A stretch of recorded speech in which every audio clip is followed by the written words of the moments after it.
Ô, Moré, eu queria saber, você tá. E a seleção brasileira você está acompanhando agora, né? Até porque a seleção tá aí, tá chegando na Copa do Mundo.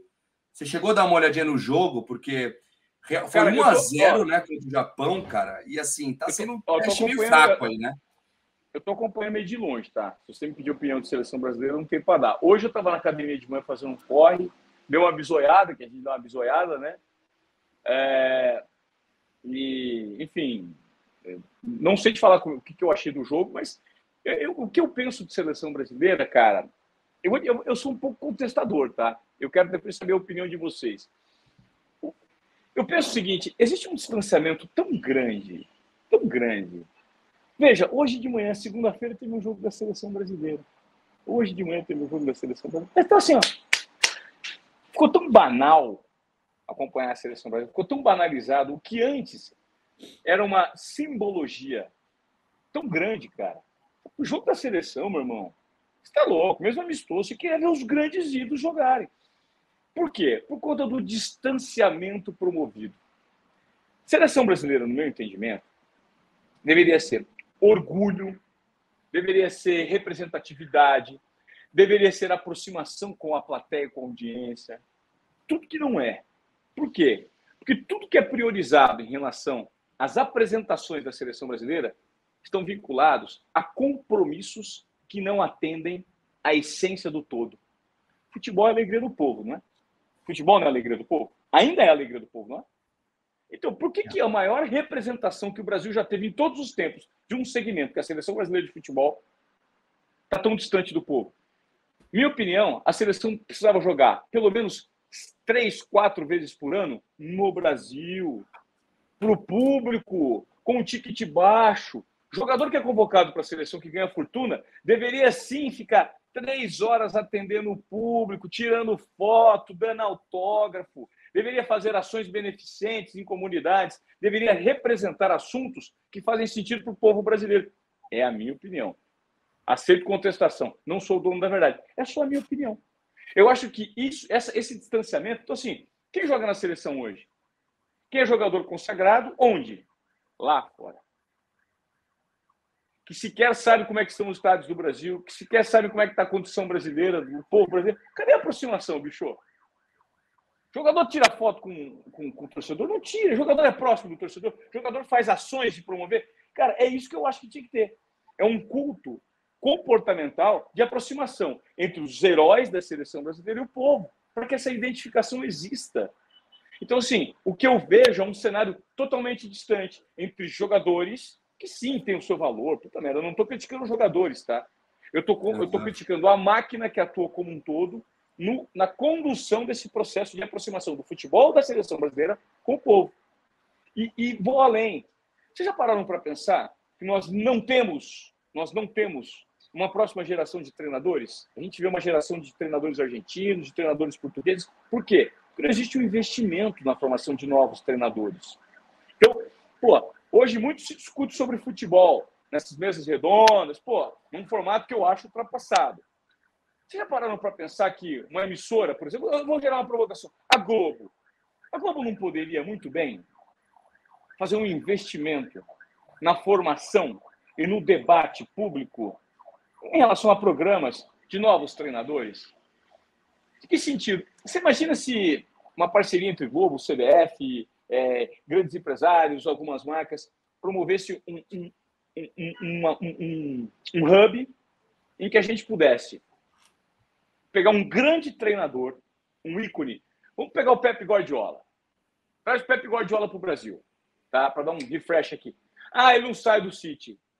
Não sai até a página 2. Oferece um plano de trabalho para esse cara, uma garantia de 4, 8 anos para esse cara, traz ele para o Brasil, não só para dirigir a seleção brasileira, para mudar o ecossistema do futebol como um todo e promover a educação e o fomento de ideias de novos treinadores. Monta um reality, monta conteúdo, dá espaço para a discussão de futebol de uma maneira inovadora, com investimento de marcas, com um futebol um pouco mais propositivo, em que os jogadores e que principalmente os treinadores se conectem a esse jeito brasileiro. E vamos formar uma nova geração de treinadores, cara. Não existe isso, não existe esse tipo de preocupação. Por quê? Porque futebol no Brasil ainda é observado de uma maneira exploratória. Quem detém o poder no futebol brasileiro, Dinheiro, né? sabe que vai levar um monte e não quer compartilhar o seu naco de poder. Infelizmente, essa centralização faz com que o futebol esteja na mão de poucos que não querem a renovação. A maneira como o futebol é gerido no Brasil hoje, desculpa, cara. Como é que surge um moleque na base que é fatiado assim, cara, que os moleques são vendidos, cadê? Quanto que sobra pro clube? E a gente fala muito isso aqui, viu, Ivan? Inclusive, eu e o Edmundo, a gente conversa direto, cai no assunto CBF, principalmente, né, Edmundo? Eu até queria a opinião do Edmundo desse assunto que o Ivan levantou. Eu concordo em partes, Ivan, eu concordo sim, mas eu acho que no Brasil, hoje em dia, a gente está vivendo muito de moda. Tudo é moda. Teve uma época, pouco tempo atrás, que era moda revelar treinador. Carille começou com isso. Aí, de repente, começaram a colocar alguns. Tal. Aí, o que aconteceu? O Carille voltou para o Corinthians, não foi bem. Pronto, já acabou a moda, veio o português. E eu queria saber disso aí de você da seleção. Primeiro, o que você achou do jogo, né, Edmundo? E também, já colocar uma segunda pergunta para você, que é algo que me deixou revoltado de verdade, que o Tite não utilizou o Danilo, tirou de um jogo importante contra o Atlético Mineiro, não colocou no banco na primeira partida, nessa última colocou no banco, fez substituição e não utilizou o jogador e disse, não, é que ele ainda tá tímido e eu vou deixar ele no radar. Cara, desculpa, então não leva o cara, né, Edmundo? Gui, eu vi um pouco do jogo final, né, segundo tempo, aí me arrumei para a academia. Cheguei na academia, encontrei o Pedrinho e o assunto era a seleção brasileira.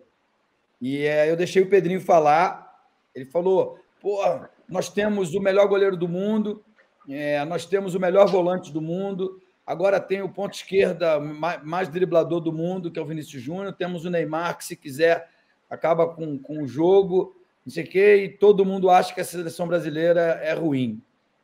Aí eu fiquei ouvindo, e ele estava falando do que é o comentário geral em todos os programas de esporte. Eu falei, Pedrinho, eu penso exatamente igual você está falando. Eu acho que tem os melhores, mas não tem o time melhor. E para piorar isso, o Brasil joga contra ninguém o tempo todo. E o exemplo foi hoje. Jogou contra uma seleção ruim, que não tem a menor chance de conquistar a Copa do Mundo de 2022 e teve dificuldade para ganhar.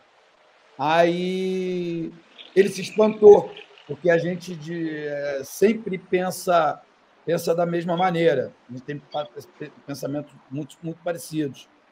E aí ele falou, mas por que você acha isso?